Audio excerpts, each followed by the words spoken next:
Hello friends, middle ఈస్ట్లో ఒక్కసారిగా situation చాలా భయంకరంగా మారిపోయింది.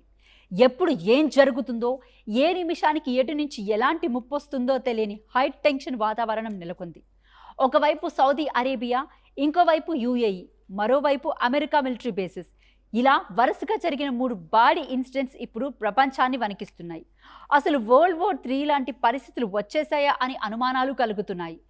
ఇరాన్ సపోర్ట్ ఉన్న హౌతీ రెబెల్స్ సౌదీలోని ఆబా ఎయిర్పోర్ట్ పై చేసిన అటాక్, హర్మూస్ జలసంధి యూఏఈ ఆయిల్ ట్యాంకర్లపై ఇరాన్ జరిపిన దాడి, అందులోనూ మన భారతీయులు తీవ్రంగా గాయపడ్డం, అలాగే కువైట్, బహ్రెయిన్లోని అమెరికా అణు స్థావరాలే టార్గెట్గా ఇరాన్ చేస్తున్న దాడుల ప్లాన్స్, ఈ 3 పాయింట్స్ గురించి ఈరోజు మన వీడియోలో చాలా డీటెయిల్డ్గా క్లియర్ కట్గా మాట్లాడుకుందాం. ఫస్ట్ మనం మాట్లాడుకోవాల్సింది సౌదీ అరేబియాలోని ఆబా విమానాశ్రయం గురించి. ఈ ఎయిర్పోర్ట్పై ఏమెన్కు చెందిన హౌతీ రెబెల్స్ ఒక్కసారిగా డ్రోన్లు, మిసైల్స్తో విరుచుకుపడ్డారు. ఈ సడన్ అటాక్ వల్ల అక్కడ ఒక్కసారిగా తీవ్రమైన భయోందనలు రేగాయి. ఎయిర్పోర్ట్లో ఉన్న ప్యాసింజర్స్ అంతా ప్రాణాలు అరచేతిలో పెట్టుకొని పరుగులు తీశారు. లాంచ్లు మొత్తం పొగతో నిండిపోయి అలజడి క్రియేట్ అయింది. ఈ దాడితో సౌదీ ప్రభుత్వం వెంటనే అలర్ట్ అయిపోయింది. ఎయిర్పోర్ట్కి వచ్చే అన్ని ఫ్లైట్స్ని తాత్కాలికంగా నిలిపివేశారు. కొన్నిటిని వేరే రూట్లకు డైవర్ట్ చేశారు. అసలు ఈ ఆబా ఎయిర్పోర్ట్ అనేది సౌదీకి చాలా కీలకమైన సివిల్ ఎయిర్పోర్ట్. ఇక్కడ కేవలం మిలిటరీ మాత్రమే కాదు, రోజువారీ వేలాది మంది సామాన్య ప్రజలు ట్రావెల్ చేస్తూ ఉంటారు. అలాంటి చోట హౌతీలు టార్గెట్ చేయడం అంటే ఒక ఓపెన్ వార్ అని డిక్లేర్ చేయడమే అని నిపుణులు చెప్తున్నారు. సౌదీ ఎయిర్ డిఫెన్స్ సిస్టమ్స్ కొన్ని డ్రోన్లో గాల్లోనే షూట్ చేసినప్పటికీ కొన్ని మాత్రం ఎయిర్పోర్ట్ ప్రాంగణంలో పడి పేలడంతో రన్వే బిల్డింగ్స్ దెబ్బతిన్నాయి. ఈ దాడి వెనుక పూర్తిగా ఇరాన్ హస్తం ఉంది అనేది సౌదీ అరేబియా, అమెరికా గట్టి నమ్మకం. ఈ ఇండిపెండెంట్ మిడిల్ ఈస్ట్లో ఇప్పుడు ఎలాంటి పెద్ద యుద్ధానికి దారితీస్తుందని ప్రపంచ దేశాలన్నీ టెన్షన్ పడుతున్నాయి. ఇక రెండోది, ఇది మన దేశానికి కూడా అత్యంత ఆందోళన కలిగించే ఇన్సిడెంట్. హర్మూజ్ జలసంధిలో గల్ఫ్ రీజియన్ అత్యంత కీలకమైన సముద్ర మార్గం. ప్రపంచవ్యాప్తంగా సరఫరా అయ్యే క్రూడ్ ఆయిల్స్ దాదాపు 20% పైగా ఈ రూట్ గుండానే వెళ్ళాలి. అలాంటి అంతర్జాతీయ సముద్ర జలాలలో యూఏఈకి చెందిన భారీ ఆయిల్ ట్యాంకర్లపై ఇరాన్ దళాలు షాకింగ్ అటాక్ చేశాయి. ఈ దాడి ఎంత ఘోరంగా జరిగిందంటే ఆయిల్ ట్యాంకర్లలో భారీ పేలుళ్లు సంభవించి ఆకాశాన్ని తాకేలా నిప్పులు చెలరేగాయి. ఈ బ్లాస్ట్లో మొత్తం 8 మంది తీవ్రంగా గాయపడ్డారు. వారి కండిషన్ చాలా సీరియస్గా ఉంది. అయితే ఇక్కడే మనకు అసలైన షాకింగ్ అండ్ సాడ్ న్యూస్ ఏంటంటే, గాయపడిన ఆ 8 మందిలో 6 భారతీయులే. సాధారణంగా ఇలాంటి ఇంటర్నేషనల్ కార్గో షిప్స్ ట్యాంకర్లో ఇండియన్ క్రూ చాలా ఎక్కువగా పనిచేస్తూ ఉంటారు. ఈ దాడుల్లో మన వాళ్ళు తీవ్రంగా గాయపడటంతో భారతదేశం కూడా ఈ ఇష్యూని చాలా సీరియస్గా తీసుకుంది.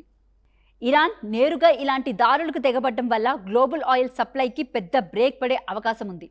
ఒకవేళ భద్రతా కారణాల దృష్ట్యా ఈ హర్మూజ్ రూట్ కనుక క్లోజ్ అయితే ప్రపంచవ్యాప్తంగా పెట్రోల్, డీజిల్ ధరలు ఆకాశాన్ని తాకడం ఖాయం. ఆ ఎఫెక్ట్ మన ఇండియాపై కూడా చాలా ఎక్కువగా ఉంటుంది. అందువల్ల ఈ అటాక్ కేవలం యూఏఈ మీద మాత్రమే కాదు, మొత్తం గ్లోబల్ ఎకనామీ మీద జరిగిన దాడిగా అంతర్జాతీయ సమాజం భావిస్తోంది. మన భారతీయుల ప్రాణాలకు ముప్పు తెచ్చిన ఈ దాడిపై గ్లోబల్ లెవెల్లో తీవ్రమైన చర్చ నడుస్తుంది. ఇక మూడో పాయింట్, ఈ మొత్తం వ్యవహారాన్ని నెక్స్ట్ లెవెల్ టెన్షన్కి తీసుకెళ్లే అతిపెద్ద ఇన్సిడెంట్. అమెరికాను నేరుగా సవాల్ చేస్తూ కువైట్, బహ్రెయిన్లలో ఒక యుఎస్ మిలిటరీ అణు స్థావరాలే లక్ష్యంగా ఇరాన్ దాడులకు తెగబడ్డం. గల్ఫ్ కంట్రీస్లో అమెరికాకు చాలా పెద్ద మిలిటరీ బేసెస్ ఉన్నాయి. ముఖ్యంగా బహ్రెయిన్లో అమెరికాకు చెందిన 5th ఫ్లీట్ హెడ్ క్వార్టర్స్ ఉంది. ఇది మొత్తం మిడిల్ ఈస్ట్ సముద్ర మార్గాలను కంట్రోల్ చేస్తుంది.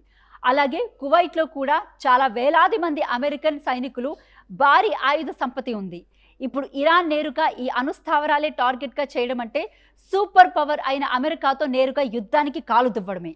అమెరికా తమపై ఎలాంటి ఆంక్షలు విధించినా లేదా మిడిల్ ఈస్ట్లో తమ శత్రువులైన ఇజ్రాయిల్, సౌదీలకు సపోర్ట్ చేసినా తాము ఊరుకునేది లేదని, అమెరికా బేసెస్ని బూడిద చేస్తామని ఇరాన్ ఓపెన్గా వార్నింగ్ ఇస్తోంది.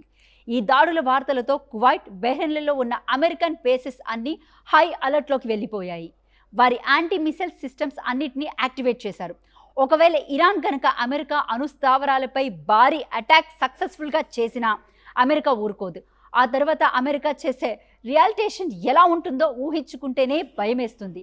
అది ఖచ్చితంగా ఒక పూర్తి స్థాయి యుద్ధానికి దారితీస్తుంది. సో ఫ్రెండ్స్, చూశారుగా సౌదీ అరేబియా ఎయిర్పోర్ట్పై హౌతీల అటాక్, హర్మూజ్ సముద్రంలో భారతీయులు ఉన్న యూఏఈ ట్యాంకర్లపై ఇరాన్ దాడి, కువైట్, బహ్రెయిన్లలో అమెరికా అణు స్థావరాలే టార్గెట్గా సాగుతున్న ఇరాన్ దాడుల పరంపర. ఇవన్నీ చూస్తుంటే మిడిల్ ఈస్ట్ ఒక టైం బాంబ్లా మారిపోయిందని క్లియర్గా అర్థమవుతుంది. ఇది కేవలం ఆయా దేశాల సమస్య మాత్రమే కాదు, అక్కడ పనిచేస్తున్న లక్షలాది మంది భారతీయుల భద్రతకు, అలాగే మన దేశ ఆర్థిక వ్యవస్థకు కూడా చాలా అతిపెద్ద తలనొప్పిగా మారబోతుంది. మరి ఈ దాడుల వెనుక ఇరాన్ అసలు వ్యూహం ఏమిటి, అమెరికా దీనికి ఎలా కౌంటర్ ఇవ్వబోతుంది అనేది రాబోయే రోజుల్లో తేలనుంది. ఈ భయంకరమైన సిచ్యువేషన్ పట్ల మీ అభిప్రాయం ఏంటి? నిజంగానే థర్డ్ వరల్డ్ వార్ వచ్చే సూచనలు ఉన్నాయా? కింద కామెంట్స్లో చెప్పండి. ఈ వీడియో మీకు ఇన్ఫర్మేటివ్గా అనిపిస్తే లైక్ చేసి మీ ఫ్రెండ్స్కి షేర్ చేయండి. ఇలాంటి latest and detailed global updates కోసం మా ఛానల్ని ఇప్పుడే సబ్స్క్రైబ్ చేసుకోండి. Thank you friends. Hello friends, middle ఈస్ట్లో ఒక్కసారిగా సిచ్యువేషన్ చాలా భయంకరంగా మారిపోయింది. ఎప్పుడు ఏం జరుగుతుందో, ఏ నిమిషానికి ఎటు నుంచి ఎలాంటి ముప్పు వస్తుందో తెలియని హై టెన్షన్ వాతావరణం నెలకొంది. ఒకవైపు సౌదీ అరేబియా, ఇంకోవైపు యుఏఈ, మరోవైపు అమెరికా మిలిటరీ బేసెస్, ఇలా వరుసగా జరిగిన 3 భారీ ఇన్సిడెంట్స్ ఇప్పుడు ప్రపంచాన్ని వణికిస్తున్నాయి. అసలు వరల్డ్ వార్ 3 లాంటి పరిస్థితులు వచ్చేసాయా అని అనుమానాలు కలుగుతున్నాయి. ఇరాన్ సపోర్ట్ ఉన్న హౌతీ రెబెల్స్ సౌదీలోని ఆబా ఎయిర్పోర్ట్పై చేసిన అటాక్, హర్మూజ్ జలసంధి యుఏఈ ఆయిల్ ట్యాంకర్లపై ఇరాన్ జరిపిన దాడి, అందులోనూ మన భారతీయులు తీవ్రంగా గాయపడ్డం, అలాగే కువైట్, బహ్రెయిన్లోని అమెరికా అణు స్థావరాలే టార్గెట్గా ఇరాన్ చేస్తున్న దాడుల ప్లాన్స్, ఈ 3 పాయింట్స్ గురించి ఈరోజు మన వీడియోలో చాలా డీటెయిల్డ్గా క్లియర్ కట్గా మాట్లాడుకుందాం.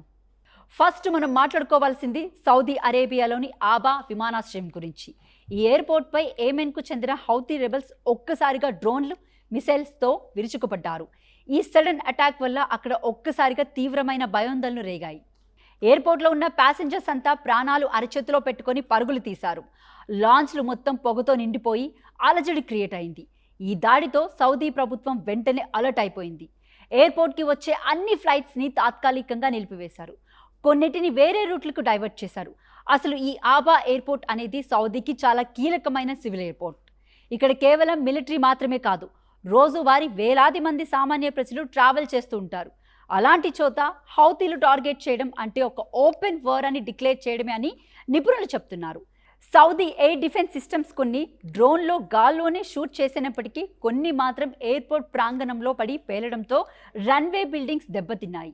ఈ దాడి వెనుక పూర్తిగా ఇరాన్ హస్తం ఉంది అనేది సౌదీ అరేబియా, అమెరికా గట్టి నమ్మకం. ఈ ఇండిపెండెంట్ మిడిల్ ఈస్ట్లో ఇప్పుడు ఎలాంటి పెద్ద యుద్ధానికి దారి తీస్తుందని ప్రపంచ దేశాలన్నీ టెన్షన్ పడుతున్నాయి. ఇక రెండోది, ఇది మన దేశానికి కూడా అత్యంత ఆందోళన కలిగించే ఇన్సిడెంట్. హర్మూజ్ జలసంధిలో గల్ఫ్ రీజియన్ అత్యంత కీలకమైన సముద్ర మార్గం. ప్రపంచవ్యాప్తంగా సరఫరా అయ్యే క్రూడ్ ఆయిల్స్ దాదాపు 20% పైగా ఈ రూట్ గుండానే వెళ్ళాలి. అలాంటి అంతర్జాతీయ సముద్ర జలాలలో యుఏఈకి చెందిన భారీ ఆయిల్ ట్యాంకర్లపై ఇరాన్ దళాలు షాకింగ్ అటాక్ చేశాయి. ఈ దాడి ఎంత ఘోరంగా జరిగిందంటే ఆయిల్ ట్యాంకర్లలో భారీ పేలుళ్లు సంభవించి ఆకాశాన్ని తాకేలా నిప్పులు చెలరేగాయి. ఈ బ్లాస్ట్లో మొత్తం 8 మంది తీవ్రంగా గాయపడ్డారు. వారి కండిషన్ చాలా సీరియస్గా ఉంది. అయితే ఇక్కడే మనకు అసలైన షాకింగ్ అండ్ సాడ్ న్యూస్ ఏంటంటే, గాయపడిన ఆ 8 మందిలో 6 భారతీయులే. సాధారణంగా ఇలాంటి ఇంటర్నేషనల్ కార్గో షిప్స్ ట్యాంకర్లో ఇండియన్ క్రూ చాలా ఎక్కువగా పనిచేస్తూ ఉంటారు. ఈ దాడుల్లో మన వాళ్ళు తీవ్రంగా గాయపడటంతో భారతదేశం కూడా ఈ ఇష్యూని చాలా సీరియస్గా తీసుకుంది.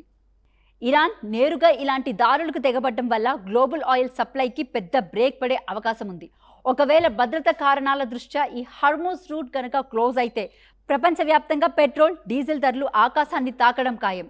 ఆ ఎఫెక్ట్ మన ఇండియాపై కూడా చాలా ఎక్కువగా ఉంటుంది.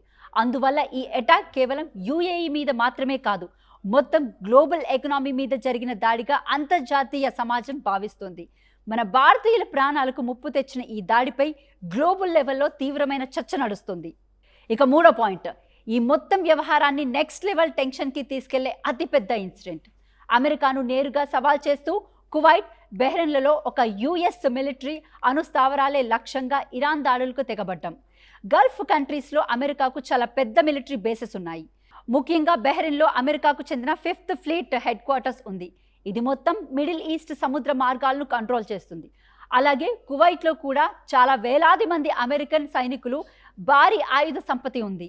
ఇప్పుడు ఇరాన్ నేరుగా ఈ అణుస్థావరాలే టార్గెట్గా చేయడం అంటే సూపర్ పవర్ అయిన అమెరికాతో నేరుగా యుద్ధానికి కాలు దువ్వడమే.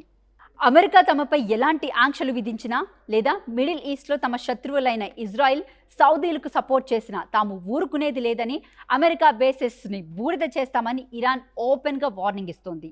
ఈ దాడుల వార్తలతో కువైట్, బహ్రెయిన్లలో ఉన్న అమెరికన్ బేసెస్ అన్ని హై అలర్ట్లోకి వెళ్ళిపోయాయి. వారి యాంటీ మిసైల్ సిస్టమ్స్ అన్నిటినీ యాక్టివేట్ చేశారు. ఒకవేళ ఇరాన్ గనక అమెరికా అణుస్థావరాలపై భారీ అటాక్ సక్సెస్ఫుల్గా చేసినా అమెరికా ఊరుకోదు. ఆ తర్వాత అమెరికా చేసే రియాలిటేషన్ ఎలా ఉంటుందో ఊహించుకుంటేనే భయమేస్తుంది. అది ఖచ్చితంగా ఒక పూర్తి స్థాయి యుద్ధానికి దారితీస్తుంది. సో ఫ్రెండ్స్, చూశారుగా సౌదీ అరేబియా ఎయిర్పోర్ట్పై హౌతీల అటాక్, హార్ముజ్ సముద్రంలో భారతీయులు ఉన్న యుఏఈ ట్యాంకర్లపై ఇరాన్ దాడి, కువైట్, బహ్రెయిన్లలో అమెరికా అణుస్థావరాలే టార్గెట్గా సాగుతున్న ఇరాన్ దాడుల పరంపర, ఇవన్నీ చూస్తుంటే మిడిల్ ఈస్ట్ ఒక టైం బాంబ్లా మారిపోయిందని క్లియర్గా అర్థమవుతుంది. ఇది కేవలం ఆయా దేశాల సమస్య మాత్రమే కాదు, అక్కడ పనిచేస్తున్న లక్షలాది మంది భారతీయుల భద్రతకు, అలాగే మన దేశ ఆర్థిక వ్యవస్థకు కూడా చాలా అతిపెద్ద తలనొప్పిగా మారబోతుంది. మరి ఈ దాడుల వెనుక ఇరాన్ అసలు వ్యూహం ఏమిటి, అమెరికా దీనికి ఎలా కౌంటర్ ఇవ్వబోతుంది అనేది రాబోయే రోజుల్లో తేలనుంది. ఈ భయంకరమైన సిచ్యువేషన్ పట్ల మీ అభిప్రాయం ఏంటి? నిజంగానే థర్డ్ వరల్డ్ వార్ వచ్చే సూచనలు ఉన్నాయా? కింద కామెంట్స్లో చెప్పండి. ఈ వీడియో మీకు ఇన్ఫర్మేటివ్గా అనిపిస్తే లైక్ చేసి మీ ఫ్రెండ్స్కి షేర్ చేయండి. ఇలాంటి latest and detail global updates కోసం మా ఛానల్ని ఇప్పుడే సబ్స్క్రైబ్ చేసుకోండి. Thank you friends. అబ్బో, ఇక్కడ కేజీ చీరలు కొంటే అర కేజీ చీరలు ఫ్రీ అంట. మంగళ్య షాపింగ్ మాల్, కేజీల్లో సేల్, టన్నుల్లో ఆనందం.